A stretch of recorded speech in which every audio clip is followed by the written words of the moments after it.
மதுரை திருமலை நாயக்கரோட கைக்கு வந்துச்சு. அதுவே மதுரையோட பொற்காலமாவும் ஆச்சு. இறுதியில் 16ஆம் நூற்றாண்டில் விஜயநகர பேரரசு சரிவடைய திருமலை நாயக்கர் மதுரை ராஜ்யத்தில் சுய ஆட்சி செய்த முதல் நாயக்க மன்னராக உருவெடுத்தார். திருமலை சௌரி நாயினு ஐயலுகாரு என்ற இயற்பெயர் கொண்ட இவர் முத்துகிருஷ்ண நாயக்கருக்கு மகனாக பிறந்தார். தனது அண்ணன் முத்து வீரப்ப நாயக்கருக்கு பின் அரியணை ஏறினார். அரியணை ஏறிய பின் தனது நாட்டின் தலைநகரை திருச்சியிலிருந்து மதுரைக்கு மாற்றினார்.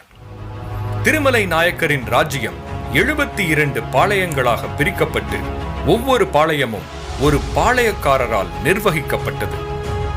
பாளையக்காரர்கள் மன்னருக்கு கப்பமாக தங்கமும் தானியங்களும் அளித்தனர்.